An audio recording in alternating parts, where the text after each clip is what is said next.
Good morning, কেমন আছো সবাই? আশা করি সবাই ভালো আছো, সুস্থ আছো। নতুন একটা ব্লগে সবাইকে ওয়েলকাম জানিয়ে আজকের দিনটা শুরু করছি। তো চলো আজকে সারাদিন কি করি সেটা তোমাদের সাথে শেয়ার করি। আর সকালে ঘুম থেকে উঠে এখনো ব্রেকফাস্ট হয়নি, একটু রান্না চাপিয়ে দিয়েছি।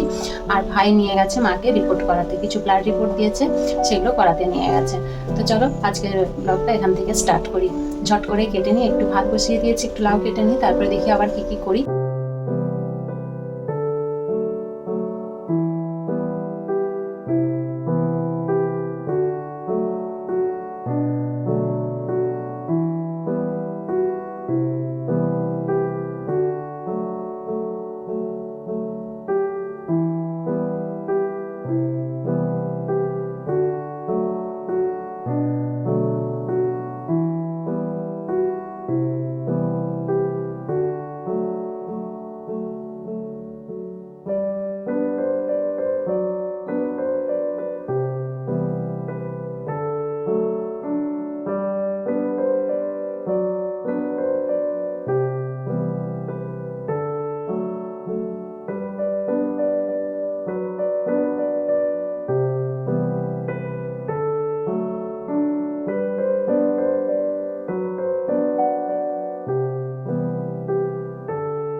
সকাল থেকে অনেকগুলো কাজ ছিল। সকালে তোমাদের একটুখানি কথা বললাম যে মা রিপোর্ট করতে গেছে, তারপরেই মা রিপোর্ট করে চলে এসেছে। এবার একটু করে রান্না করা, তার সাথে একটু কাঁচা ধোয়া, এইসব মিলেমিশেই করছিলাম। করতে করতে আবার ফোনের চার্জটা চলে গেছিলো বলে ফোনের চার্জটা দিয়ে তারপরে বাকি কাজগুলো সেরে একদম স্নান টান করে এলাম তোমাদের সাথে একটু কথা বলে। তারপরে আবার কিছুটা কাজ বাকি আছে, সেগুলো করতে হবে। মানে কাজের তো আর সারাদিনে শেষ হচ্ছে না, সত্যি কথা। তো চলো, কালকে বাজারে গিয়েছিলাম, দে জুয়েলারিতে গিয়েছিলাম। তো আমি ইয়াররিং নিয়ে অনেক ইচ্ছে ছিল নেওয়ার, তো নিয়েছি। তোমরাও একটু দেখো কীরকম হয়েছে না হয়েছে, তাই ভাবলাম তোমাদের সাথে একটু শেয়ার করি। দে জুয়েলারিতে সেরকম ভিডিও করার মনে পারমিশন নেই, তাই আমি আর করতে পারিনি সেভাবে। দেখো যে দে জুয়েলারি থেকে আমি মোটামুটি টুকিটাকি নিই। দে জুয়েলারি থেকে খুব যে খারাপ হয় তা নয়, ভালো হয়, আবার সবসময় সমান থাকে না আর কি। তো টাপ এক জোড়া নিয়েছি, যে জিএসটি বিল করা করি, স্টোনের টাপগুলো নিয়েছি, একদম ছোট যে স্টোনের টাপগুলো হয় না, কাজ করছে না, এই যে এরকম ছোট্ট ছোট্ট। কিন্তু এগুলোর দাম বলছে কি যে অনেক বেশি নাকি পড়ে গেল। মানে আমার এগুলো না 3100 টাকা পড়লো, জানো। কিন্তু জানি না এটা আমি ঠকে গেলাম নাকি, আমাকে অনেকেই বলছে যে ঠকে গেছি, এরকম ব্যাপারটা। ভাইও বলছে যে তুই কেন এরকম নিলি, এগুলো অনেক মানে কতটুকু সোনা আছে, তো সেই অনুযায়ী অনেক বেশি নিয়ে নিয়েছে দেতে। তো জানি না, আমি নিয়ে নিয়েছি, আর এখন আমি রিটার্ন করতে যাবো না, আমার এই রিটার্ন করা জিনিসটা ভালো লাগে না। তো এই ছোটো ছোটো নিয়েছি এই ওপরের এইখানটায় পরার জন্য। এখন আমি পরিনি, কালকে সন্ধ্যাবেলায় নিয়ে এলাম। কালকে কি বৃষ্টি বলো তো, মানে তোমাদের সাথে মেঘটা শেয়ার করলাম, আর মেঘটা দেখানোর পরে ওখান থেকে এলআইসি থেকে আমাদের যে দে জুয়েলারি একটুখানি রাস্তা, মানে 2-3 মিনিট মতো লাগবে হেঁটে আসতে, ওইটুকু আস্তে আস্তে এমন বৃষ্টি চলে এলো, দেতে ঢুকে গেছিলাম বলে বেঁচে গেছিলাম। কিন্তু কতক্ষণ থাকবো ওখানে, বৃষ্টিতে মানে প্রচুর পরিমাণে হচ্ছে। তো যার কারণে অনেক কষ্টে সন্ধ্যা রাত্রেবেলায় বাড়ি এসেছি। তো যাই হোক, এই সোনার টাপটা নিয়েছি। আর রূপোর জুয়েলারি না আমার খুব ভালো লাগে, তো সেই কারণে রূপোর একটু নিয়েছি। এই ছোট্ট ছোট্ট দুটো ইয়াররিং নিয়েছি।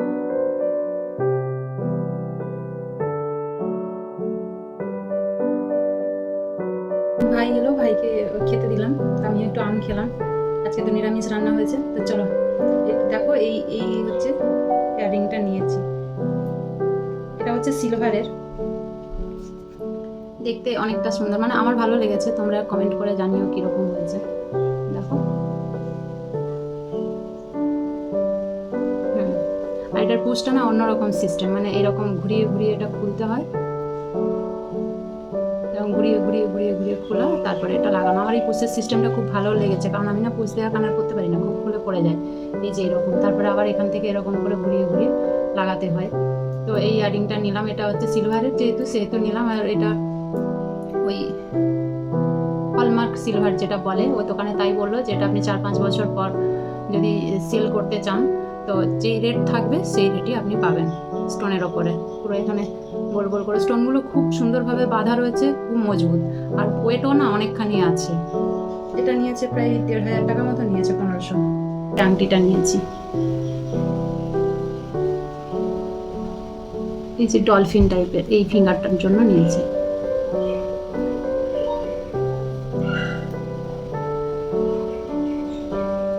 এটাও সিলভারের, ওই একই, দেখো ভালো লাগছে। ডলফিন, এখানে খুব ছোট ছোট ছোট রং দেওয়া রয়েছে। কাজ হচ্ছে না এখানে,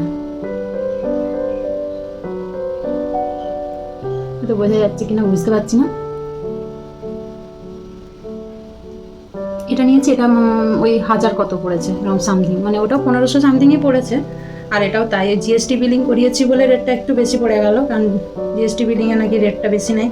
তো যাই হোক, এটা সুন্দর হয়েছে, দেখতেও খুব সুন্দর, প্লাটিনামের মতো, গ্লেজ অনেকখানি। তো এটা বলছে যে এই গ্লেজটা অনেক দিন থাকবে, মানে 3-4 বছর পর্যন্ত রাফ ইউজ করলে থেকে যাবে, কোনো অসুবিধা হবে না। তারপরে একটু পলিশ করাতে হবে, মানে এই গ্লেজটা আনার জন্য, না হলে রূপো যেরকম হয় সেরকম হয়ে যাবে, এমনি কোনো অসুবিধা নেই। আর এটা গ্লেজটা মানে ডায়মন্ডের সাথে, মানে ডায়মন্ডের মতো স্টোনগুলো যেহেতু, সেহেতু বেশ ভালো লাগছে। এই প্রথম আমি এর উপর কোনো জিনিস নিলাম, আর আমার বেশ ভালো লেগেছে, কিন্তু জিনিসটা দেখতেও খুব সুন্দর। আর উপর কালেকশন আমি ফেসবুকে প্রচুর দেখি, কিন্তু নেওয়ার মতো কমেন্ট করি, ওখান থেকে রিপ্লাই আমি পাই না। নাহলে আমার খুব ইচ্ছে ওখান থেকে নেওয়ার, এত কম রেটের মধ্যে ওখানে এত সুন্দর থাকে না। এখানে তো রেটগুলো বেশি পড়ে গেছে, কিন্তু ভালো লেগেছে, নিয়ে নিয়েছি। সবসময় তো আর মানে সম্ভব হয় না, আর কিছুটা তো নিজের ইচ্ছে মেটাতেও ইচ্ছে করে, এরকম ব্যাপারটা। তোমরা কমেন্ট করে জানিও কীরকম লেগেছে তোমাদের। আমার ভালো লেগেছে, ডিজাইনগুলো কীরকম হয়েছে সেটাও কমেন্ট করে জানিও। তো এখন বাইরে প্রচুর মেঘ করেছে, দাঁড়াও তোমাদের সাথে একটু শেয়ার করি কীরকম মেঘ করেছে, দেখবে মানে এত বেশি মেঘ করেছে। কালকে যেরকম মেঘ করেছিল ঠিক সেরকমই আজকেও আবার মেঘ করেছিল, বৃষ্টিটা আসবে মনে একবার করে না, মেঘটা উড়ে যাচ্ছে। ব্যাক ক্যামেরা, হ্যাঁ দেখো আকাশটা অনেকটা ইয়ে হয়ে গেছে, এই দেখো এরকম করলে কিছুটা বোঝা যাচ্ছে আকাশটা, দেখো প্রচুর মেঘ করেছে। আবার এখন মাকে নিয়ে হয় ভাই, না হয় আমি একবার যাবো, তো অফিস থেকে এসে খেয়ে দিয়ে চলে গেল, আবার আসবে মাকে নিয়ে যাবে রিপোর্ট করাতে। কীরকম মেঘ করেছে, প্রচুর বৃষ্টি আসবে। তো মনে হলো কুকুর ঢুকলো, জানি না কোন দিকে গেল। এই কুকুর বেড়ালগুলো না সারাক্ষণ আসতেই থাকে।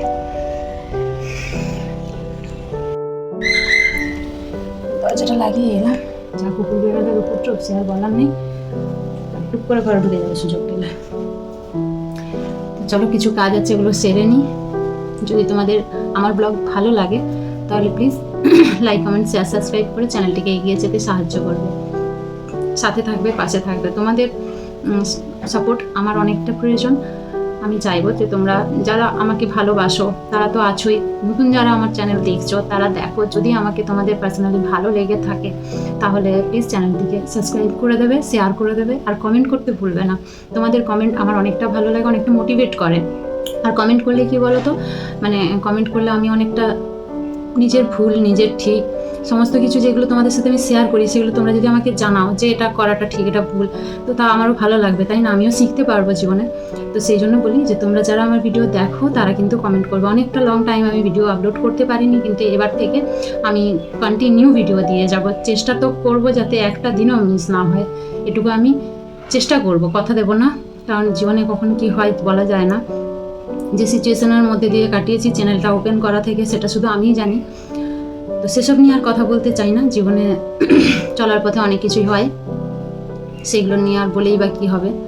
খারাপ দিনগুলো ভুলে যাওয়াই ভালো, তাই না? ভালোটা নিয়ে হাসি খুশিভাবে এগোনোই জীবনের নাম। জীবনে অনেক কিছুই ঘটে যায়, কিছুটা এফেক্ট ফেলে যায়, আর কিছু না কিছুটা সময় নষ্ট করে দেয়। তো যাই হোক, সেসব নিয়ে আর ভালো লাগে না সত্যি কথা বলতে। এইভাবে ভালো থাকতে চাই তোমাদের সাথে, তোমাদের সাপোর্ট পেয়ে, তোমাদেরকে ভালোবাসা দিয়ে, তোমাদের ভালোবাসা নিয়ে জীবনে এগিয়ে যেতে চাই।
সারাদিন তো এইভাবেই কাজে কর্মে কেটে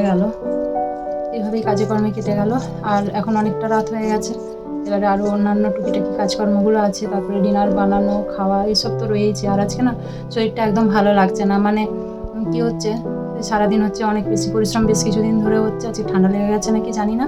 ওই বিকেলে মাকে রিপোর্ট করাতে নিয়ে গেছিলাম, দেখালাম না, তখন এলাম, এসে খিদে পেয়েছিল খুব। আমি আজকে অনেক তাড়াতাড়ি ভাত খেয়ে নিয়েছিলাম, 12টা সাড়ে 12টার দিক করে ভাত খেয়ে নিয়েছিলাম, তাই তখন প্রায় 4:30 হবে মনে হয়, জানি না, 4:30 5টা এরকম হবে। তো প্রচুর খিদে পেয়ে গেছিলো। এসে একটুখানি ডাল ভাত আর ওই পটল ভাজা, এই নিরামিষ যে রান্না হয়েছিল তাই খেয়েছি। খাওয়ার পর থেকে না মাথাটা পুরো এই জায়গাগুলো ধরে রয়েছে, আর মাথাটাও পুরো ধরে রয়েছে, ব্যথা ব্যথা করছে, শরীরটা যেন আর মানে দিচ্ছে না। এখন মনে হচ্ছে যেন শুয়ে পড়লে ভালো লাগে, কিন্তু কী করবো, সারা বিকেল হয়তো তোমাদের সাথে শেয়ার করলাম যে ঠাকুর বাসনগুলো ধোয়া, তারপর ঠাকুর পরিষ্কার করা, সমস্ত কিছুটা করে এখন অনেকটা রাত হয়ে গেছে, আর পাচ্ছিও না, কিন্তু কিছু করার নেই, যতটুকু যা সম্ভব আর একটুখানি কাজ করব, তারপরে রাতের খাবার টাবার সেসব তো রয়েইছে। তো চলো আজকের ভিডিওটা আমি আর লম্বা করব না। ডেলি ব্লগ তোমাদের কীরকম লাগছে একটু কমেন্ট করে জানিও। সবাই ভালো থেকো। সকাল থেকে তো দেখলেই যে এইভাবেই কেটে গেল। ও বাড়ি বলেছিলাম যে আগে যেখানে ছিলাম ওখানে আমার সাইকেলটা আছে, তারপরে একটা ডিস টিভি আছে, টুকিটাকি জিনিসপত্রগুলো আছে, সেগুলো যে আনতে যাবো তার আর সময় করে উঠতে পারলাম না, কারণ একটু রোদের জন্য কাচা ধোয়া, বাড়ির সমস্ত কাজ, মায়ের শরীর ভালো নেই, যার জন্য মা তো আমাকে কোনোভাবে হেল্প করতে পারছে না। এবারে একা একা করা, এইসব করে আবার এদিক ওদিক তোমরা তো সবই দেখতে পেলে, এর জন্য ওই বাড়িতেও যাওয়া আর আজকে হলো না। দেখি কি করবো জানি না, যেতে তো হবেই, কি করার আছে বলো। এদিকে ঠাকুরের পুজো হচ্ছে না, সেটাও কিন্তু মনটা একটু উসকুস করছে, কারণ আমাদের রেগুলার পুজো সন্ধ্যে না হলে না মানে মনের মধ্যে যেন শান্তি আসে না। সব কিছুই হচ্ছে আর ঠাকুর একটু জল পাবে না, এটা তো আর হতে পারে না বলো। সেই কারণে আজকে পুরোটাই মানে চেষ্টা করে গেছি যে যতটাই এগিয়ে দেওয়া যায়।